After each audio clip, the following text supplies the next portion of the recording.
5 seconds.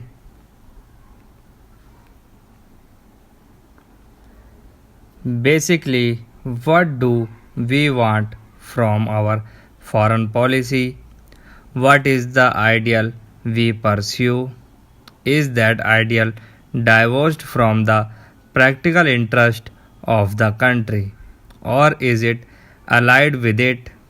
As it happens, our ideal and practical interests are the same.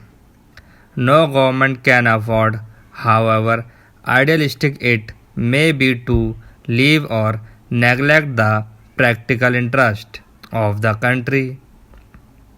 We have believed that freedom is indivisible, that peace is indivisible, that economic prosperity is indivisible, and these are the fundamentals on which our foreign policy is based. We have stood from the freedom of all countries, even when we were not free, when we were in no position to help other countries. We went out of our way to give them whatever moral and other support we could.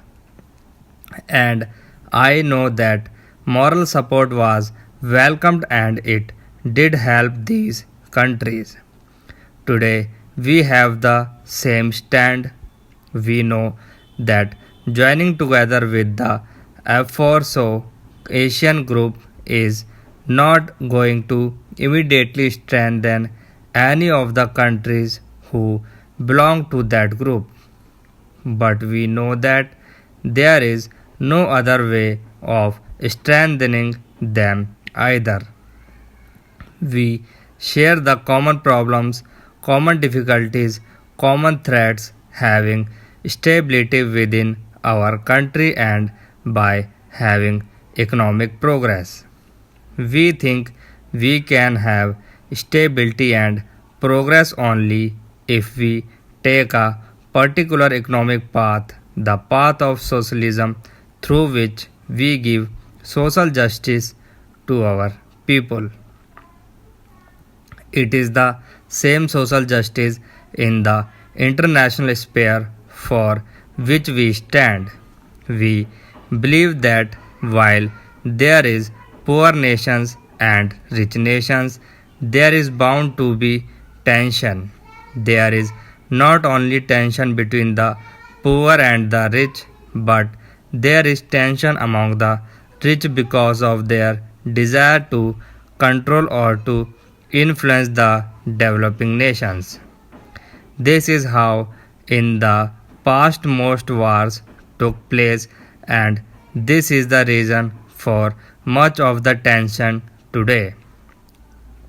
Yet you find that in spite of this tension, again and again countries try to follow the path which we have advocated, namely the path of conciliation and of trying to solve problems by means of negotiation rather than by war.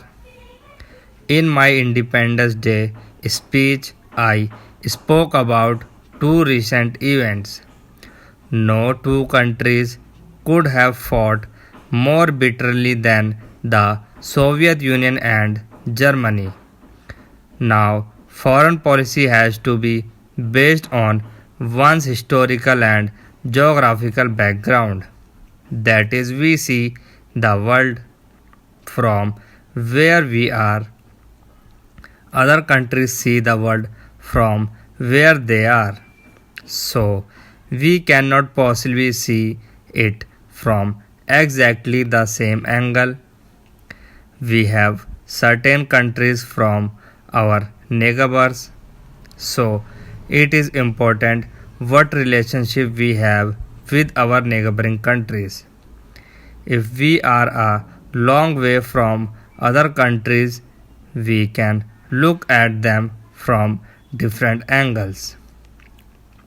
We also find that in the making of foreign policy of any country, and perhaps especially of India, there are certain intangible elements which are just as important or decisive in forming our point of view. It perhaps is easier to pursue foreign policy and fashion our relations with other countries if one is a rich and a poor nation. Now, India is not a rich or a poor nation, and we have to keep that in view. It is no use going as we are, but we have made up for our lack of riches and poor with some other quality.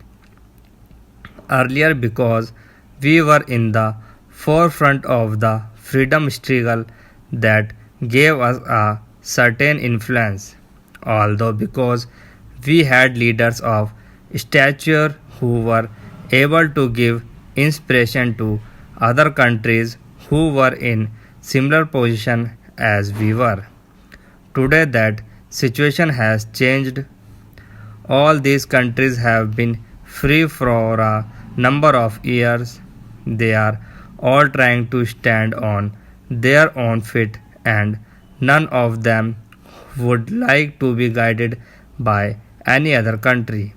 They would like to have friends, but they would not like to feel that any one country is superior to them.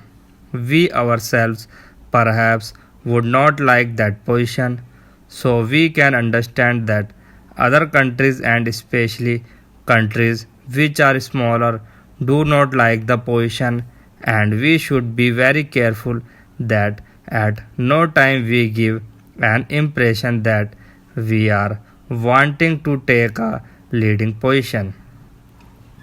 That would immediately mean that we are trying to push them towards a somewhat backward position.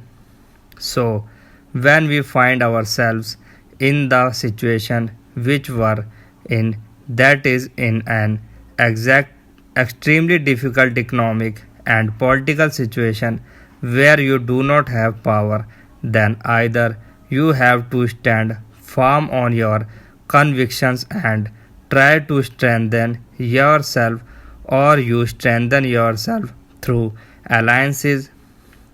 As I said earlier, there are people in our country who think that we could ally ourselves with some people, and perhaps that way we would be safer, and I think the feeling of security which one would get could be rather deceiving.